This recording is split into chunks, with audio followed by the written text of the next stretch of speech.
El tema está relacionado a cómo vamos a mejorar nuestras escuelas. Y para ello tenemos que tener en cuenta tres factores en el aula que hacen una incidencia directa y esto hace que permita que el estudiante pueda aprender durante un largo periodo escolar, ¿no? Entonces hay que tener los factores principales y los factores secundarios. Dentro de los factores principales tenemos tres, que es el clima de aula, la metodología didáctica, la gestión del tiempo en el aula. Dentro de los factores secundarios tenemos la infraestructura y la disponibilidad de recursos didácticos, la participación de los papás, la satisfacción y expectativa de docentes y la planificación de nuestra enseñanza. Bien, vamos a ver entonces los factores principales que son tres, y entre ellos está el clima de aula. Aquí tenemos que tener en cuenta la calidad de la relación que va a existir entre el docente y el niño. Lo que también incide es el rendimiento, la evaluación que nosotros tenemos que hacer antes de la evaluación diagnóstica que todos realizamos. ¿Para qué? Para poder estimular, provocar el aprendizaje de los niños y las niñas, para que nuestra aula esté con un adecuado clima o ambiente,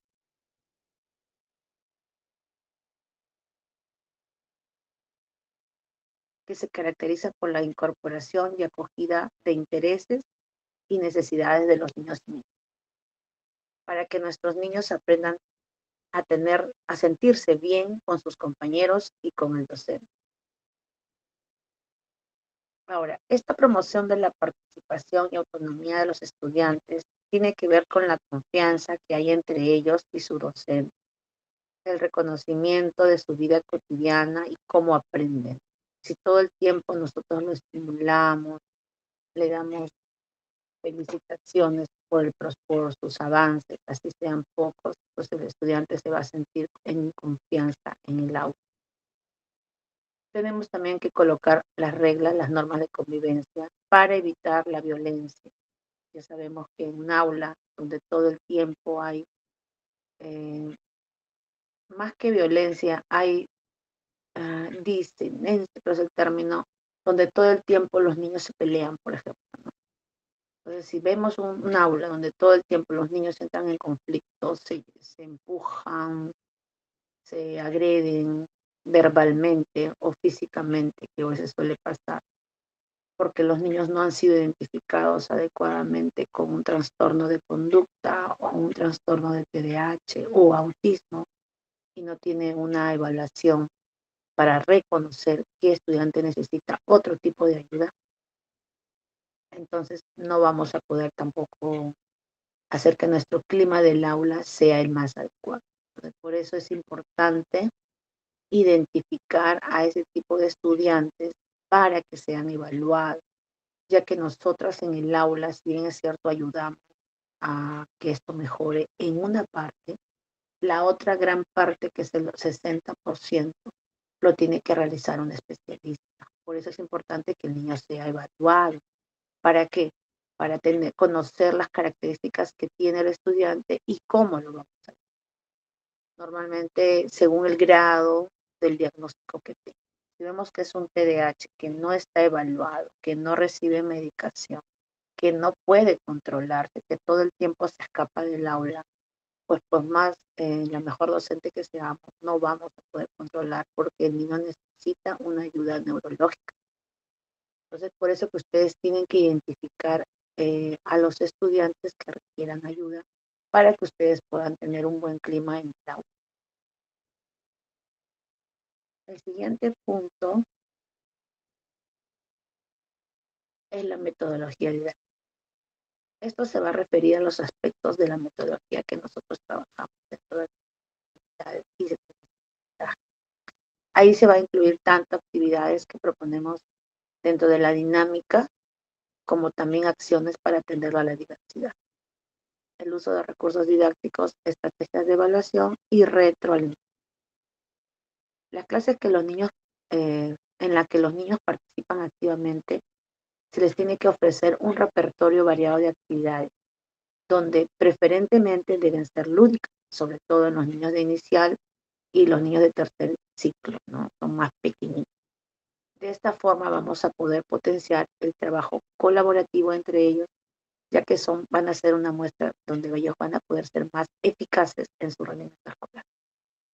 Los profesores que conseguimos que nuestros niños aprendan más y mejor apoyan el proceso de aprendizaje con la utilización de recursos didácticos, tanto tradicionales como los que están relacionados con las TICs, ya que el uso de las TICs ha mostrado estar especialmente asociado a mejor rendimiento de los niños. Hay una frecuente comunicación de los resultados que van a alcanzar los estudiantes. Y esto va a permitir que cuando tengamos una muy buena metodología, pues una adecuada atención a la diversidad. Eso significa que cuando nosotros trabajamos con nuestros niños y, por ejemplo, en un aula donde tenemos niños inclusivos, nosotros no vamos a trabajar con todos igual. Con cada estudiante vamos a tener que darle una actividad distinta o relacionada a su nivel de aprendizaje. Obviamente, por eso es importante la evaluación. Ya sabemos hasta dónde va a rendir tal estudiante, en qué proceso está, y según eso nosotros vamos a poder hacer la diversidad. Por eso es importante que el niño sea evaluado, ya que esto al maestro le proponen pues desafíos, ¿no? A tener estudiantes diversos, porque teniendo la evaluación nosotros podemos diversificar, pero sin la evaluación pues solamente le vamos a dar casi lo mismo que los demás estudiantes, porque no sabemos hasta qué punto ese niño va a avanzar. Si tenemos un niño con retardo mental leve en nuestras aulas de educación básica regular, que suele suceder, ahí sí es muy, pero muy importante que tengamos la evaluación. ¿Por qué? Porque al hacer la evaluación psicológica y nosotros hacemos la evaluación pedagógica, ahí nosotros ya vamos a determinar en el ciclo que esté. Por ejemplo, si es un niño de primer grado, no valora leer y escribir, que es un niño que tiene un retardo mental. Entonces, vamos a tener que realizar actividades de 5 años o de 4, según la evaluación pedagógica. Por eso ahí va a ser importante tener la evaluación para que nosotros podamos establecer qué aspectos de nuestra metodología vamos a realizar con ellos. Por eso es importante también tener eso dentro de nuestra evaluación. Otra de los factores es la gestión del tiempo en el tiempo de enseñanza siempre va a estar asociado al logro escolar. La cantidad misma de tiempo que dispone es su aprovechamiento efectivo para promover oportunidades de aprendizaje. El inicio puntual de las clases y la maximización del tiempo destinado a la profesión de contenidos y a desarrollo y actividades de habilidades resultan ser un aspecto muy significativo para el logro de los estudiantes. Eso significa que tenemos que tener disminución de interrupción, ¿no? A veces tenemos actividades, eh, por ejemplo, eh, del buen trato ahora, por ejemplo, ¿no? Donde nos piden a nosotros colocar dentro de nuestra sesión, ¿no? Entonces, pero les han pedido que en este mes tengamos que trabajar algunas actividades que la UGEL viene y coloca. Y cuando ya tenemos, por ejemplo, la unidad realizada, no lo hemos colocado, entonces ahí tenemos que interrumpir quizás por ahí una sesión. Entonces, ¿qué hacemos? Lo tenemos que integrar a una actividad que ya hemos preparado, porque para no perder justamente esto, ¿no? Y poder de esta manera maximizar el tiempo de enseñanza y no quedarnos o atrasarnos, porque a veces también actividades del Estado nos piden, por ejemplo, también la semana anterior, estuvieron pidiendo que realicemos actividad física, que son unas actividades que que suelen ya colocarse dentro de nuestras sesiones. Sin embargo, si es que no te lo comunican con tiempo, entonces la sesión del día que has tenido ya programada, pues podría ser que la pierdas, ¿no? Entonces, ahí, por ejemplo, ya estarías en una interrupción y podrías estar dilatando el tiempo que supuestamente ya estaba preparado para un tipo de tema que tengas relacionado a tu sesión. Entonces, ahí nosotros vemos ejemplos donde tenemos que tener muy en cuenta a maximizar el tiempo de enseñanza para tener logros de aprendizaje en nuestro estado. Tenemos 5 factores secundarios, que es la planificación, la satisfacción del docente, la participación de los papás, la infraestructura, y lo vamos a ir viendo uno por uno. Dentro de ellos, la planificación de la enseñanza es una dimensión clave en la estrategia pedagógica, ya que esto va a estar dirigido a lograr aprendizajes significativos y estables. Vamos a tener interés en reflexionar e intercambiar experiencias y estrategias con otros docentes. Esto es importante porque nos brinda la institución horas, una hora, hora y media, muchas veces dentro de nuestras clases, para nosotros poder intercambiar experiencias, sobre todo cuando estamos en el mismo ciclo o tenemos el mismo grado o el mismo nivel, todos de 3, todos de 4, todos de 5 o todos de primer grado. Entonces, realizar este intercambio de experiencias a nosotros nos va a permitir aprender más y obviamente poder lograr mejoras en nuestras aulas. Entonces, por eso es muy importante tener en cuenta este tipo de experiencias. Tenemos que tener en cuenta los elementos claves asociados a la práctica de planificación, el tiempo destinado a la preparación de la enseñanza y a la existencia del trabajo con otros docentes.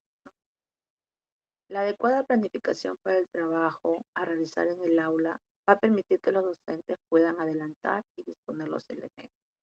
Aquí tenemos que tener en cuenta nuestras estrategias y las condiciones para que nosotros podamos guiar estos procedimientos, ¿no? Es una investigación que hizo Blanca Rosa en el 2008 acerca de la planificación.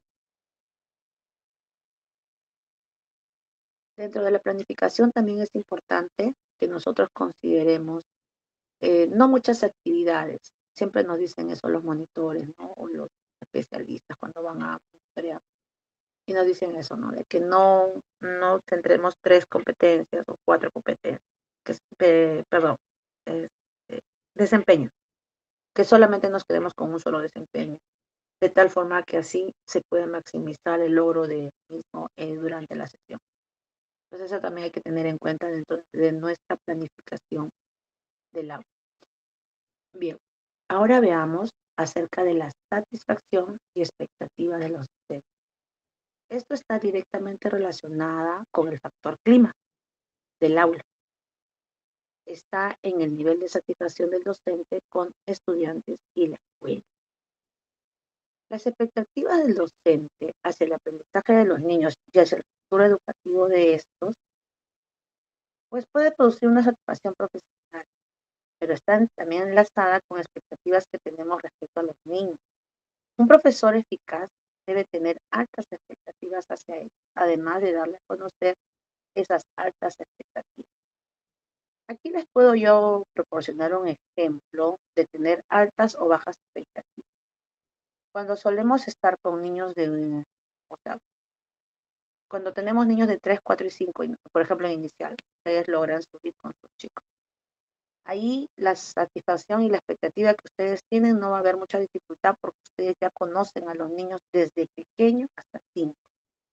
Sin embargo, a veces, por ejemplo, si es una docente contratada, llega con 4 o 5, no lo conoce, entonces ella va a tener que preguntar a la docente anterior y probablemente la docente le pueda mencionar algunas características de los niños, sobre todo los niños que necesitan más ayuda.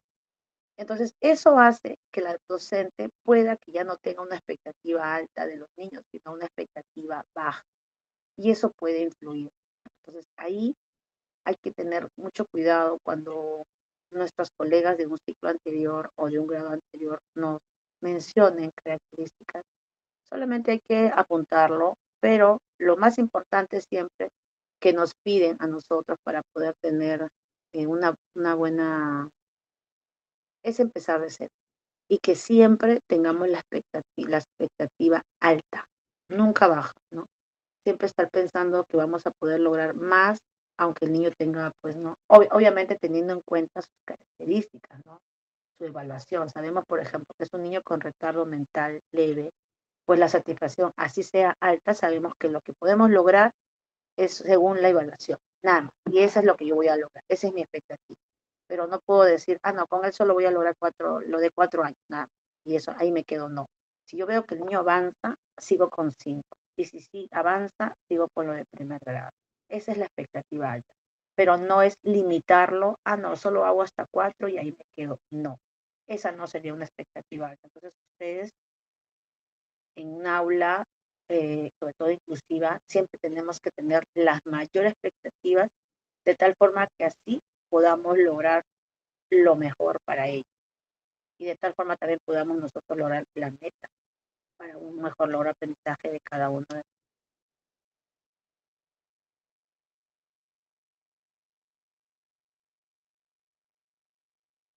En cuanto a la participación de los padres, es muy importante, es importante considerar que ellos están dentro del proceso de aprendizaje de sus niños. Ellos son los que nos van a ratificar como un factor asociado al desempeño de ellos. Ellos van a contar cuanto más participan en las actividades escolares, cuanto más hay un mayor rendimiento en el que avanzan.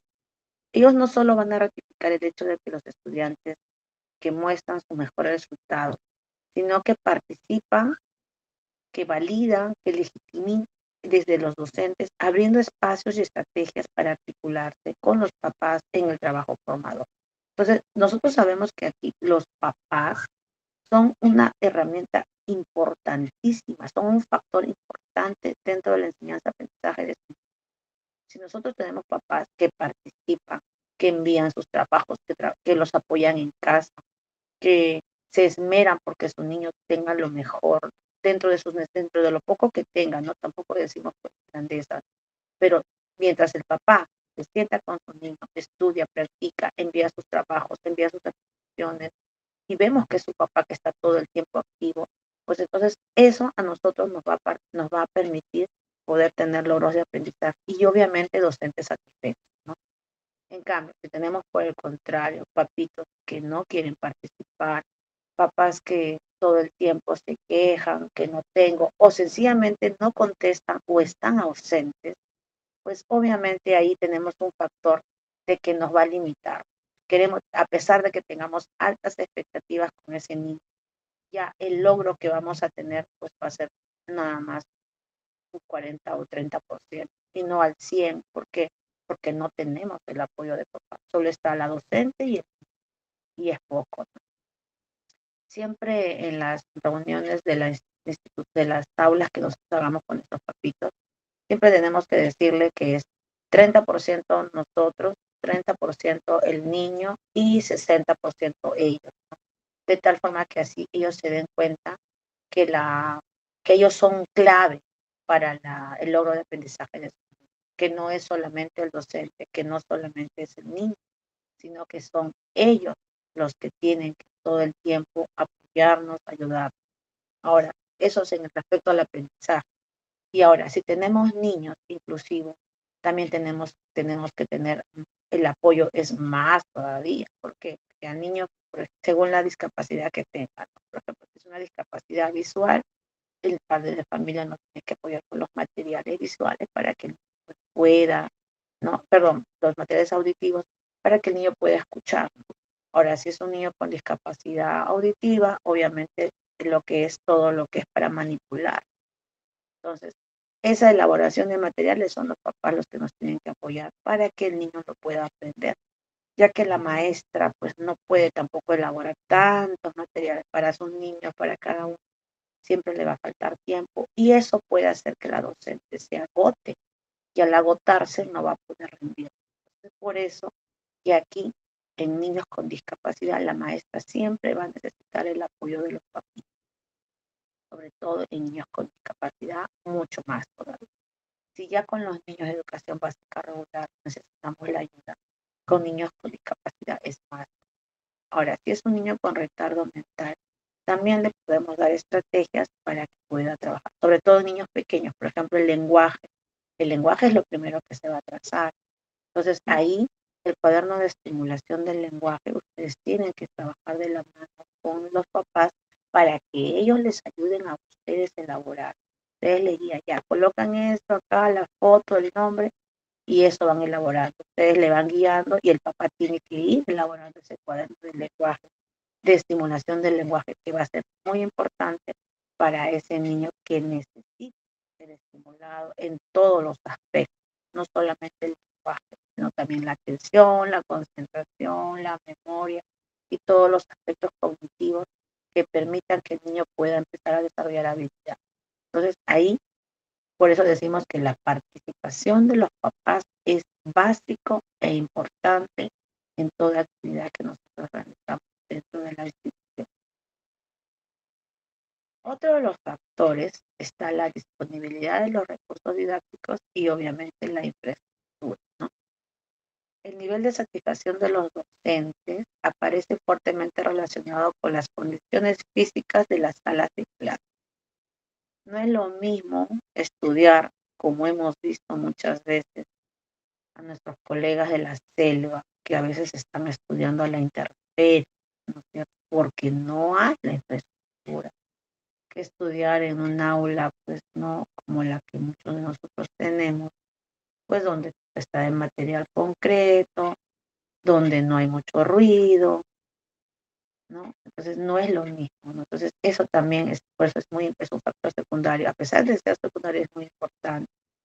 ¿Por qué? Porque la satisfacción del docente al contar con aulas bien mantenidas, limpias, en condiciones ambientales, como buena iluminación, adecuada temperatura y poco ruido, pues va a hacer que nuestros estudiantes puedan aprender y mejorar su proceso de aprendizaje en la utilización de recursos variados. Contar con docentes capaces, capacitados adecuadamente para poder orientar y conducir. Entonces, es cierto que quizás todos tenemos la oportunidad de tener una aula mantenida, pero sin embargo, a veces el ruido, que eso creo que es un problema de las escuelas pequeñas, que a pesar de tener iluminado, ambientado, hay escuelas que tienen el problema del ruido. ¿Y cuál es el problema del ruido? Cuando tienen, por ejemplo, una clase de danza o cuando tienen una clase de educación física, ¿no? Y no tienen los patios separados de las aulas. Entonces, eso es también un factor que no permite que el niño logre de la misma forma que un niño que está de las escuelas, por ejemplo, que ahora están construyendo, donde los patios están alejados de las aulas. Y eso sí, es una realidad de todas las escuelas. La mayoría de nuestras escuelas están con los patios al costado porque no hay otro lugar, no hay espacio suficiente, ¿no? O no están construidas adecuadamente porque son escuelas activas. Otro también de los factores que se observan en las instituciones es la temperatura, ¿no? Hay muchos que no tienen techo de concreto, sino están con el techo de calamina. Entonces, cuando hace mucho calor o también cuando hace mucho frío, pues los niños se congelan. Entonces, también eso no es adecuado. Ese tipo de infraestructura también están relacionados como un factor que limita un poco que el niño pueda aprender. De tal forma, pues, que también a nosotros no nos deja avanzar como nos gustaría hacer. Y bueno, finalmente, pues, la disponibilidad de recursos didácticos, sobre todo en el área de comunicación y matemática, como son los materiales, pues, estructurados. Hay instituciones donde se agencian, donde ellos, pues, gestionan las compras de materiales para los niños. Sin embargo, también sabemos que hay muchas instituciones donde ese material no llega o es muy limitado o solamente traen lo que pueden los papitos según sus posibilidades. Y sabemos que también es básico que en una institución tanto inicial como primaria los materiales estructurados estén dentro de las aulas para poder nosotros trabajar con los niños, porque sabemos que las matemáticas no se enseñan de memoria, sino se enseñan con el material estructurado o no estructurado, como chapitas, tapitas, ¿no? Frijolitos, para que el niño pueda contar. Entonces, ahí también tenemos una limitación. El Estado, pues lamentablemente no llega a todas las instituciones para que nos pueda brindar a todos por igual, como si no lo que hablamos de la equidad, hablábamos, ¿no? Hace unos meses, pues eso es una realidad de las instituciones, que no hay equidad. El Estado brindará a algunas, quizás algunas UGELs es- gestionarán para algunas instituciones, pero no agencian para todas las instituciones. Entonces, muchas veces con recursos propios, los directores tienen que estar gestionando, comprando con el dinero muchas veces de los papás. ¿Para qué? Para que nosotros podamos trabajar con los niños y pues no tengamos limitaciones durante las sesiones de aprendizaje y en el desarrollo del logro de aprendizaje de los niños.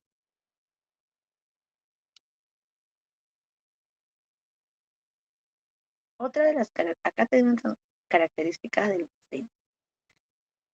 Las docentes mujeres, quienes evidencian mayor preparación e innovación metodológica, un tiempo para la planificación de la enseñanza y aprendizaje. Obviamente esta es una investigación que hizo Blanca, ¿no? Pero eso no significa de que solamente seamos las mujeres. También sabemos que hay docentes varones que están en situaciones, obviamente, en otro nivel primario y secundario. Sin embargo, no es que ellos no evidencien, sí lo hacen, sino que es un poco más limitado. Por eso decía, las docentes mujeres, porque la investigación que realizó ella en el 2008 lo hizo pues justamente con un mayor de mujeres. Pero eso no significa que sea así. Sabemos que son hombres y mujeres. Cada vez que nosotros nos capacitamos, no solamente lo hacemos las mujeres, también lo hacemos varios. ¿Sí? Entonces no hay que limitar también la preparación e innovación metodológica para la planificación de enseñanza y aprendizaje. Las profesoras se dedican más tiempo al desarrollo, a su desarrollo profesional y obviamente defienden el uso de prohibir los castigos físicos que ya hace muchos años eso ya no existe, ¿no? Una de las características también es que contamos con un mejor clima en las aulas y que señalamos, obviamente, el de imponer la disciplina de otra forma. Tenemos ya otras estrategias para nosotros controlar la disciplina en las aulas. Una de las características importantes que se realiza actualmente nosotros para poder nosotros, mm, entre comillas, castigar al niño, no es con el castigo físico, sino es solamente suspendiéndole actividades, conversando con la mamá, conversando con el niño, que el niño reflexione. Y si esto es reincidente, pues ya tener una entrevista muy personal con ambos papitos y señalar pues que a pesar de que en el aula nosotros realizamos la reflexión, conversamos con el niño, estamos allí pendientes en las actividades de lo que está realizando, ¿no? Contra lo que es nuestros acuerdos de convivencia, no las cumple. Entonces, si ya vemos que esto es reiterativo y que a pesar que conversamos, señalamos constantemente los acuerdos, el niño continúa, a pesar que él mismo reflexiona, hace su proceso reflexivo, pues entonces nosotros con los papás ya tenemos que hacer la entrevista y exigir, porque ahí sí ya es necesario exigir, pues un informe psicológico, ¿no? Y que el niño pues lleve atención terapia. De esta forma, pues nosotros vamos a poder mejorar nuestro clima del aula. Entonces ahí nosotros tenemos que tener muy en cuenta esto que es importante, porque a veces pasa que en las aulas nosotros tenemos niños pues, con problemas de conducta, conversamos con ellos y es reiterativo y le decimos a la mamá y no nos hace caso. Entonces no podemos nosotros permitir que esto continúe, pero a veces pasa que nosotras mismas decimos, pero no me hace caso y la mamá tampoco, y ya bueno, lo dejo, ¿no? Entonces si nosotros haríamos eso, pues nosotras mismas vamos a continuar teniendo o generando un clima donde no mejora, no va a mejorar. Esto va a continuar hasta que termine el año escolar. Imagínate lo agotada que vas a estar, porque esto te agota. En cambio, si es un niño que recibe intervención terapéutica, ya sea por un psicólogo o neurólogo, si es un niño con TDAH, ¿no? Entonces, ello te va a ayudar a que el niño pues tenga un mejor comportamiento, donde el niño puedas identificar cómo lo puedes ayudar. Yo recordaba a un niño TDAH que ya estaba siendo evaluado y obviamente el neurólogo le indicó que tenía que ser medicado, le dio una medicación. Sin embargo, al hacerse la evaluación con una neuropsicóloga, ¿no? Ella me indicaba de que teníamos que hacerlo correr o sea, antes de que empiece la clase, les comparto, ¿no? Como para que también ustedes puedan conocer. Era importante que el niño dé unas 5 vueltas en el patio antes de empezar la clase. Entonces él solito, porque era un niño TDAH, mientras los otros niños de repente estaban haciendo otras actividades, él corría. Una, dos, tres, cuatro, cinco. Y estaba cansado. ya lávese, lo llevaban a lavar y regresaba al aula. Entonces ya un poco como que las ganas de tener que escaparse dentro del salón, porque se escapaba todo el tiempo, él disminuía. Entonces, luego de haber hecho eso, el niño se sentaba o empezaba a trabajar sus actividades lúdicas, porque con él todo era lúdico, él tú no le podías hacer escribir o pintar, no, todo era lúdico. Le dabas un material concreto, le decías, ya empieza a sumar con este material y el niño empezaba a sumar en su fichita. Entonces, esa era la forma de trabajar con él. Todo era lúdico. Llegaba la hora de recreo y lo mismo. Terminando el recreo, eh, no, perdón, después del recreo, más o menos a las 11:30, ya empezaba nuevamente a estar inquieto, que quería pararse, que quería una cosa, entonces nuevamente, porque para esto ya le habíamos hecho un seguimiento del tiempo de cuánto se demoraba en cansarse, porque ellos se agotan estar en un solo lugar. Entonces, más o menos 11:30, entre las 11 y 11:30 era un tiempo donde ya no quería trabajar. Entonces, nuevamente salía, ¿no? A hacer ese recorrido y pues solamente regresando lo que hacía eran los ejercicios de respiración, porque bueno, en ese tiempo no conocía el MIM, ¿no? Que es más o menos algo que recién se ha dado. Pero yo le recomendaría que le podrían agregar ustedes actividades de MIM, ¿no? Que lo hemos trabajado, que es como relajación y yoga, ¿no? El Mindful.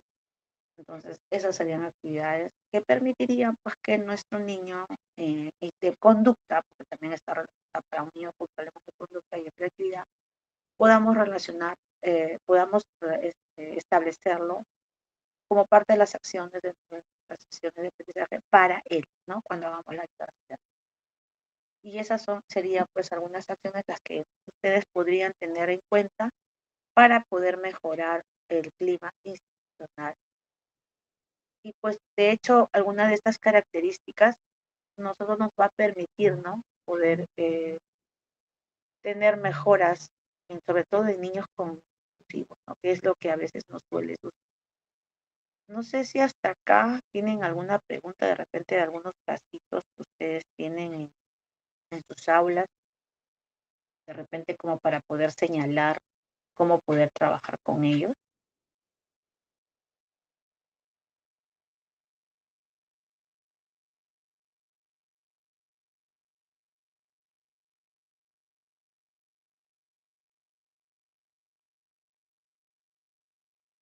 ¿no?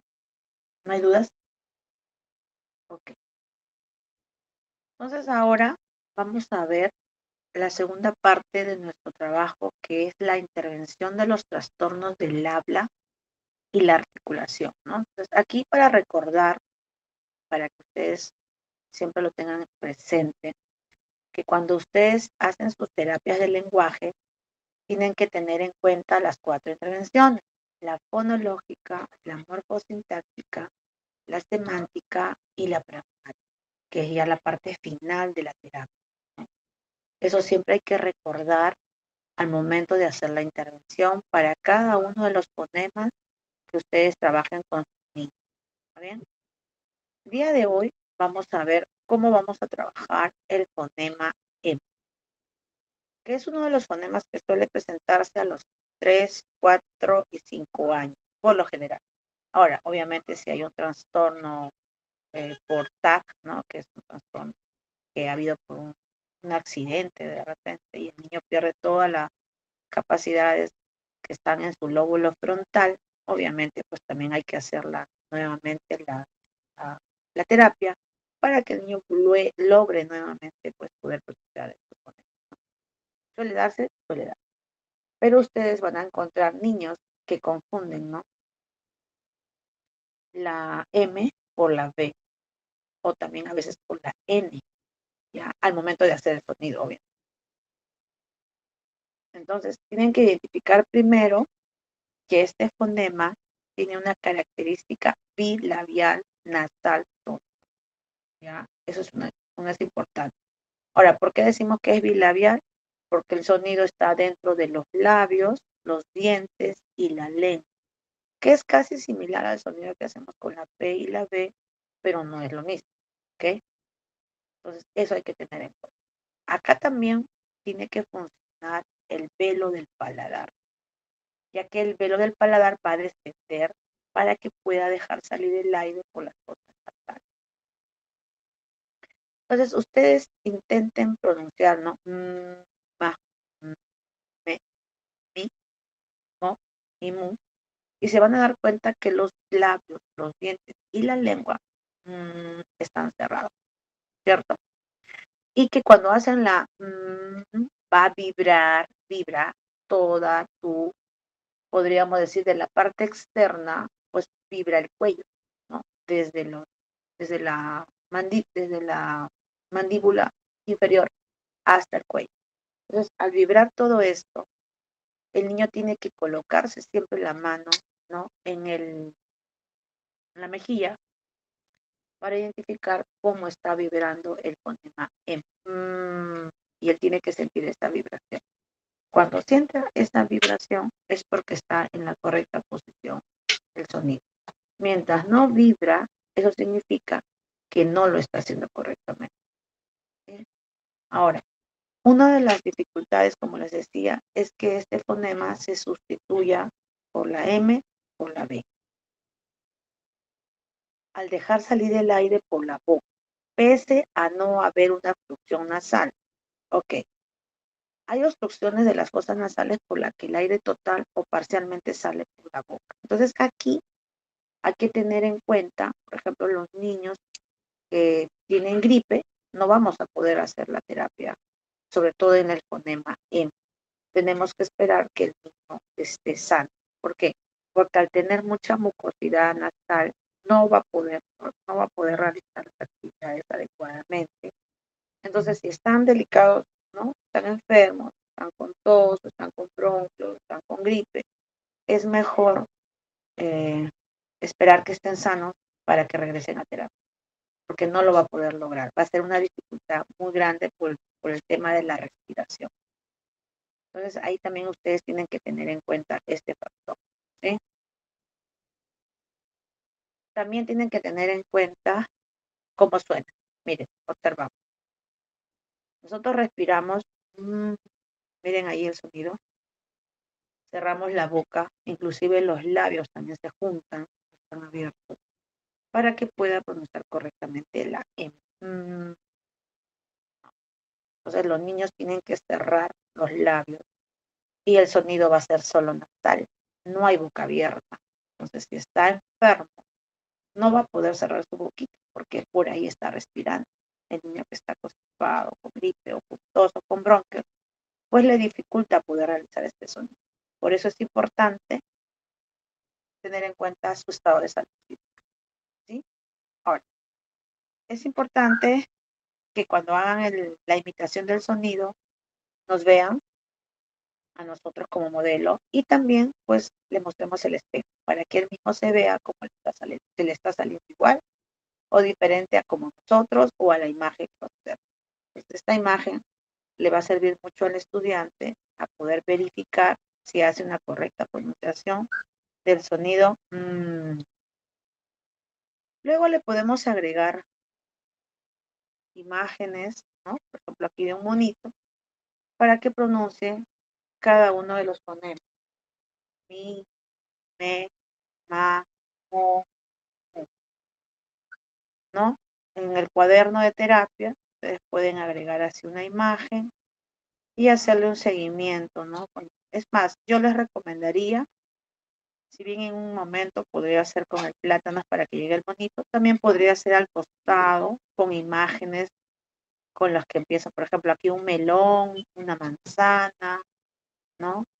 Una muela, un monito, otro monito, o una miel de abeja al costado. Puede ser también. O si no, con su dedito, porque la actividad de aquí es que el niño con su dedito trace la mi hasta llegar a la, pero con su dedito repite y traza la línea con su, hace un seguimiento visual, como se dice. Esa es la actividad aquí propuesta. Pero yo le estoy dando otra actividad propuesta a la cual ustedes le pueden agregar a su cuaderno de terapia para que pueda proporcionar, pueda vocalizar el fonema correctamente. Como les indiqué, hay que realizar ejercicios labiales, ejercicios de respiración soplo, ejercicios de discriminación fonemática. Por ejemplo, jugar a echar un objeto en un recipiente, como indicamos en el AP, cuando pronunciamos la sílaba ma o alternamos la A con la PA, ¿no? Aquí vamos a observar cómo podemos hacer un ejercicio de respiración con la M. En esta actividad los niños deben de estar de pie y con sus piernas separadas mientras realizamos el ejercicio de respiración. Entonces aquí ya el niño va a estar en movimiento. Le decimos, inspira por la nariz y expira rápido por la boca. Inspira aire por la nariz y expira despacio por la boca. Esa es la segunda. Primero es inspirar por la nariz y luego rápido por la boca. Luego nuevamente por la nariz y despacito por la boca. ¿Ya? O sea, una es rápido, bota el aire, y el otro es bota despacio, más el aire. Luego coge el aire por la nariz mientras elevamos los brazos. Miren, aquí tiene que elevar arriba los brazos y expulsarlo mientras lo desciende. O sea, sus brazos van a bajar y él va a botar el aire por su boca. Pero primero eleva los brazos, ¿ya? Esta es una actividad donde el niño tiene que ejercitar su cuerpo. Nuevamente, inspira por la nariz y expulsa el aire por la boca, inflando un globo, ¿ya? En su boquita. Hace un globito en sus mandíbulas, perdón, en sus mejillas, las hincha, como un globito y luego lo. Y finalmente el niño puede inspirar por la nariz, expulsar el aire por la boca, pero lo hace haciendo girar este remolino de papel. Entonces ustedes le brindan un remolino de papel para que el niño empiece a expulsar el aire. Entonces esta sería otra de las actividades que ustedes pueden realizar con los chicos, así como cuando una actividad es con la vela, ¿no es cierto? Y para que no sea repetitivo la vela siempre, o de repente una tirita de papel para que sople, o en todo caso su cajita de soplo, ¿no? Para no repetir siempre la misma actividad, esta podría ser otra actividad que ustedes pueden variar en una cuarta sesión, de tal forma que siempre sean diversas y no las mismas para que no se aburran, ¿sí? Entonces, estas serían actividades para que ustedes puedan realizar en sus ejercicios de respiración con los chicos. Ahora, también pueden hacer esto. Respiran y durante 3 segundos hacen nuevamente respira en 3 segundos, ¿no? Nuevamente respira mi. Nuevamente respira mo. Nuevamente respira ¿ya? Entonces, estas serían actividades a las cuales ustedes le pueden ir agregando para la terapia. Perdón, repito.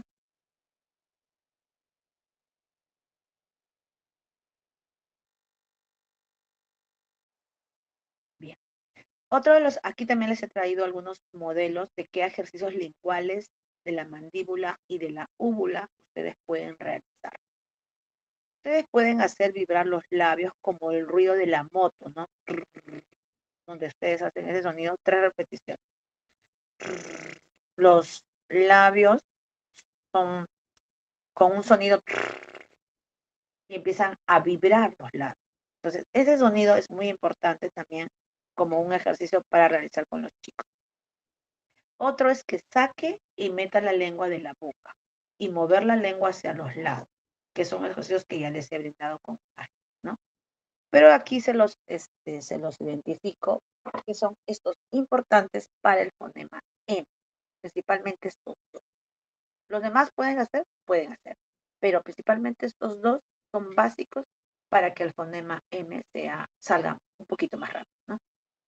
Ahora, ¿cómo trabajamos con la mandíbula? Vamos a mover la mandíbula inferior de un lado a otro. Vamos a abrir y cerrar la boca alternando movimientos lentos y rápidos. Entonces, la mandíbula, donde están nuestros dientes abajo, lo vamos a mover de un lado a otro. Pero ojo, es la mandíbula, la mandíbula. Entonces, ustedes tienen que ayudar al niño a que identifique esa parte para que lo puedan mover, ¿ya? Y obviamente es abrir y cerrar nuestra boquita de manera lenta y rápida. Otro de los ejercicios que ustedes le pueden pedir es que haga besito, no que haga así, junte sus labios como pucherito y haga el sonido de besito. Eso también, 3 repeticiones les pueden pedir, ¿no? Hasta 4, según la edad, no se olviden, siempre según la edad. Entonces, eso también permite que el niño, pues, estimulamos, ¿no? Sobre todo ejercitamos la parte de nuestro, de todos los, de todas las partes de nuestro cuerpo en el rostro. Perdón, las partes de nuestro rostro, no de todo el cuerpo, solamente del rostro. Y bien, y los ejercicios de la úvula, que es enrollar la lengua hacia atrás intentando tocar la úvula. Entonces, ustedes imaginen, enrollar su lengüita como si fuera un rodillo, pero para atrás. La úvula es la que está atrás, acuérdense, atrás, atrás de la, como antes de llegar, antes de ingresar los alimentos, ahí está la úvula. Entonces, ustedes le tienen que enseñar al niño a enrollar la lengüita hacia atrás y que quiera tocar la úvula, ¿sí? También le pueden ayudar que haga los gestos de bostezar, como que estuviera haciendo, abriendo la boca y bostezando. Y obviamente tratando de elevar al máximo la úvula, ¿no? Porque cuando nosotros bostezamos, como mostramos sueño, la úvula se va a elevar. Y eso es lo que tenemos que nosotros ejercitar, que se eh, maximice de tal forma que permita poder salir de eso. Por eso les decía que es importante que el niño no esté enfermo, porque si el niño tiene tos, gripe o congestión nasal, no va a poder lograrlo. Se le va a dificultar y pues podemos hacer que empiece a tener un poco de rechazo, ¿no? Entonces no permitamos que los niños estén enfermos cuando realicemos este tipo de actividades. Es muy importante y hay que tenerlo en cuenta, por favor. Otros son los ejercicios de respiración en función del habla. Ahora, en esta actividad yo les propongo que lo hagan con una canción. Si ustedes buscan en internet, hay muchas canciones con el fonema M, ¿no? Me parece que con el monosilábico, me parece monosilábico, al final de las, de las palabras que él da, hay una canción con la M. Entonces ustedes pueden colocar el audio de la canción, ¿no? Para que el niño cierre sus ojos y preste atención a los sonidos, de tal forma que él identifique en esta canción, pues los fonemas, el fonema E. Por ejemplo, mamá, ¿no? Entonces, eso también es importante que ustedes puedan trabajar esa actividad lúdica que le pueden agregar a su cuaderno de terapia. Ahora, acá también hay ejercicios de atención, especialmente para la voz. ¿Ya? Aquí van a hacer uso de láminas, por ejemplo, aquí, miren, es un, eh, no recuerdo el nombre, la montaña rusa, ajá, una montaña rusa, ¿no? En dibujo, obviamente. Entonces, ¿qué hace? El niño le pide al niño, ¿no? Ahora vamos a hacer el seguimiento, miren, de aquí, subimos de agudo a grave. Entonces, primero hace, entonces, el sonido M va a ser de agudo a grave sin pausa. Miren, o sea, le sube el sonido, ¿se dan cuenta? Ahora aquí, como ya está alto, le va a bajar el sonido. Entonces baja la intensidad cuando pronuncia la ¿no? ¿Ya? Entonces, ese es el tipo de actividades que ustedes pueden trabajar para que puedan hacer los sonidos de grave a agudo y de agudo a grave. Pueden utilizar un dibujo de la montaña rusa para la M. Y recuerden que no solamente la M, también le pueden alternar con otros sonidos, por ejemplo, la S, la L, ¿ya? También le pueden hacer esta actividad para que le agreguen a sus cuadernos de terapia. Entonces, lo que queremos es justamente que el niño empiece a identificar, ¿no? Cuando hacemos el sonido agudo a grave, de débil a fuerte. Miren. De fuerte a débil. Y le baja el sonido, la intensidad. Pedimos primero que respire y lo expira fuerte. O lo respira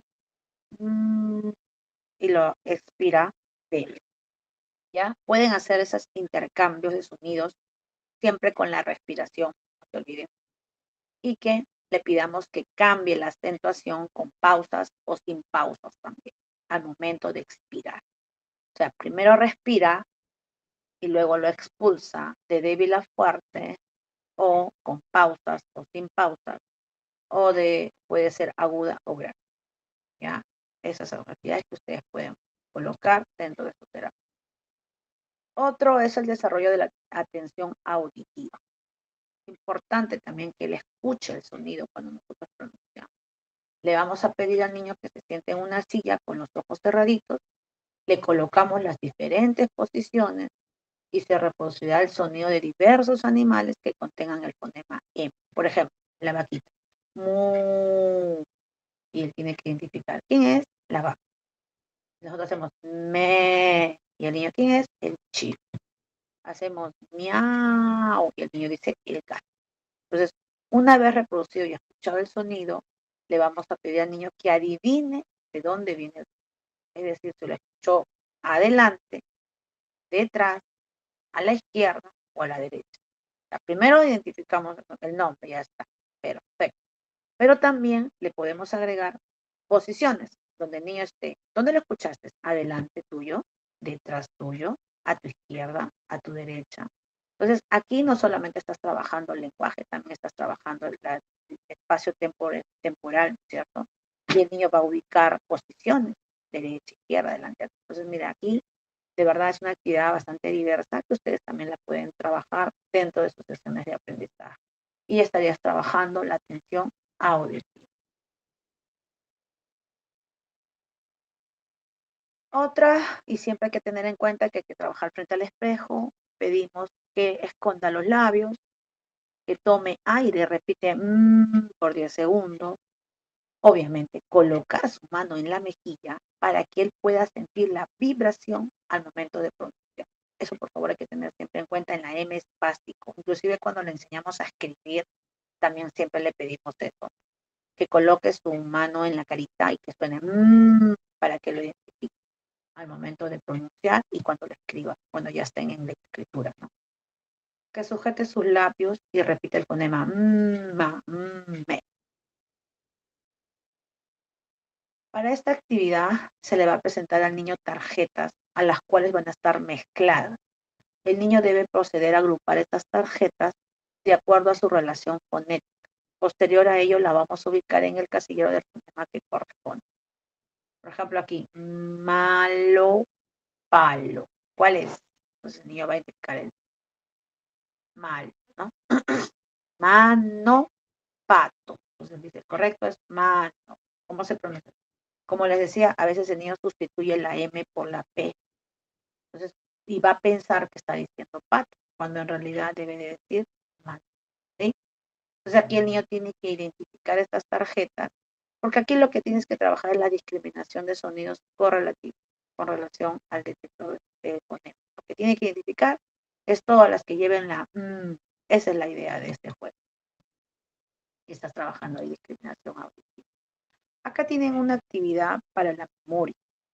Tienen el nombre del rompecabezas, la M. Le presentamos al niño algunos rompecabezas, los cuales serán colocados de forma desordenada sobre la mesa para que él lo pueda ordenar. De acuerdo a cada imagen, deberá formar la palabra según corresponda y tendrá que ubicarlo en el rompecabezas, mencionando siempre las man, moto, mesa, más. Esta también es una actividad lúdica pues, que ayuda a trabajar mucho, ¿no? Aquí les dejo algunas imágenes pues, que les va a permitir para su cuaderno de terapia y el niño pueda pues pronunciar adecuadamente según el sonido. Aquí también ustedes pueden colocar esta imagen con un trencito y que le digan al niño, ¿dónde está mamá? Y él señala, ¿no? Mamá. Ahora pronunciamos, mamá. Igual, mimo, ¿no? ¿Dónde está el mimo? Ya, lo identificaste. Ahora pronuncia mimo, mimo. Igual con memo, con actividades que pueden agregar a su cuaderno. También pueden agregar, como en el cuaderno de estimulación, lo mismo también para terapia, la pregunta, ¿qué es?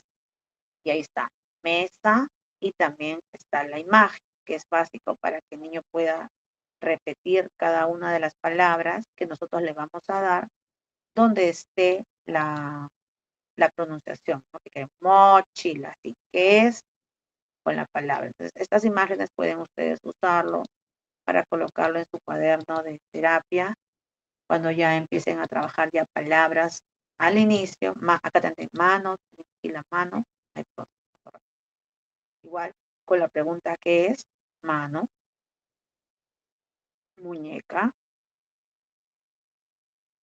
con cada una de las que inician, ¿no? Acá es para la posición inicial, media. Bien. Ahora, ustedes también pueden pedir trabajar con el niño, colocar los labios juntos con una tensión muscular medio, impidiendo la salida del aire por tiempo prolongado. Entonces, eso está relacionado también con lo que es respiración, ¿ya? También pueden hacer una articulación aislada del fonema, por ejemplo, pronunciar hacia un espacio, espacio, y lo mismo con la mi, ¿no? Espacio, mi, me. Entonces, ustedes tienen que darle espacio ahí para que el sonido pueda ser pronunciado con mayor rapidez. Entonces, aquí hay una variación a la cual ustedes puedan hacer las actividades.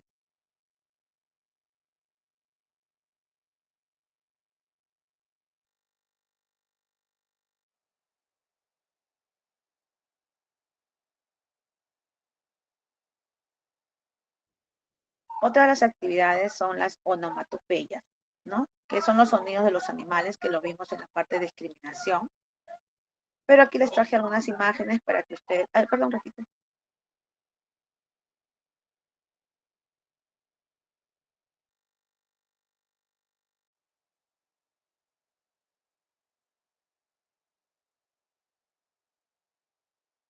Ya, disculpe, se que había un ruido fuerte aquí. Ya. Entonces les decía que aquí les estaba dejando las imágenes para que ustedes puedan hacer los sonidos onomatopéyicos, ¿no? Donde está la vaca, el gatito, que pueden usarlo para el cuaderno. Aquí también les dejo más imágenes para que puedan agregar al pronunciar las posiciones, ¿no? Inicial, media, intermedia, con el fonema M. Acá tenemos, ¿no? Mano, mesa, mano, mesa. Pueden ustedes identificar la mesa cuando son niños de inicial. Identificar. Ahora pronuncia. Muy bien. Mesa. ¿Ya? También les estoy dejando aquí para la posición inicial también. Tenemos maleta, mochila, minero, más imágenes que ustedes puedan tener, ¿no? También aquí hay con la posición media, por ejemplo, tomate, cometa, familia, hormiga, de tal forma que lo puedan usar para sus palabras y también obviamente para sus oraciones. Acá ya está para la posición final, cama, donde está al final, está el fonema que queremos también, suma, otro dibujo, humo, camino, que pues ustedes lo pueden usar para su cuaderno. Y también acá hay imágenes para la posición final, ¿no? Uma, humo, paloma, perfume, que pueden usar ustedes para sus oraciones, ¿no? Bien, ustedes saben que ya dentro de la parte morfosintáctica tenemos también pues las oraciones y las frases. Y yo les recomiendo siempre que cuando hagan la oración, siempre la relacionen con una imagen, ¿no? Por ejemplo, tenemos una, dice, Emma ama a mamá. Obviamente pueden ser también otras, ¿no? Por ejemplo, mamá me da la mano. Entonces podemos colocar la imagen donde está una mamita dándole la mano a otra persona. Mi muñeca tiene melena y señalamos la melena de la muñeca. Me duele la cabeza. Una persona que está ahí con el dolor de la cabeza. La mesa es de madera. Señalamos la mesa, pero también señalamos la madera para que identifiquen, ¿no? Mi moto está.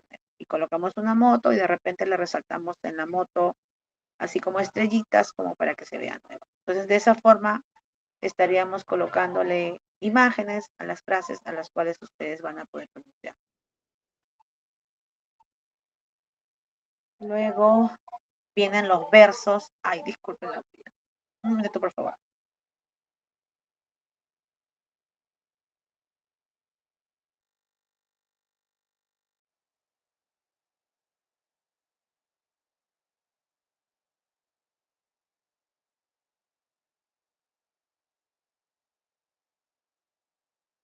Ya. sino que hay un sonido fuerte, mil disculpas. Bueno, luego vienen los versos, las adivinanzas, ¿no? Donde también, pues, acá les dejo un modelo para que ustedes puedan trabajarlo en sus cuadernos y utilizarlo, ¿no? Hay uno dice, vamos a la cama, que hay que descansar para que mañana podamos madrugar.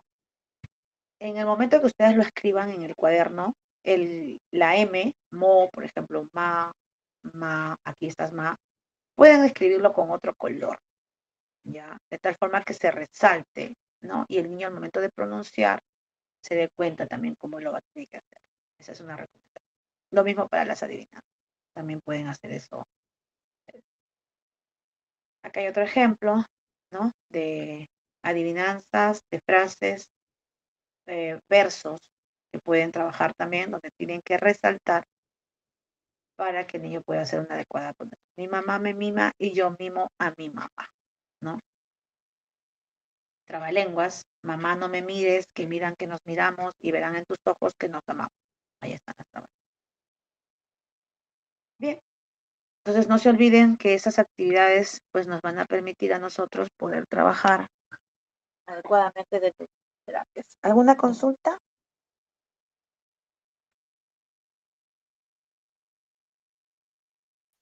Miss, buenos días, una consulta. ¿Dónde podemos tener esas plantillas que usted nos ha mostrado? Porque están muy interesantes. Gracias. Buenos días. Sí, les voy a compartir el PPT y en el Classroom ustedes lo van a tener. Pueden descargarlo ahí. Gracias, Miss, muy agradecido. Que tenga un día bendecido y gracias por la clase de hoy. Gracias a todo el grupo. Gracias. Entonces nos estamos viendo en la siguiente clase. Bendiciones para cada una de ustedes. Buen día. Buen día, Miss. Bendiciones para todos. Gracias.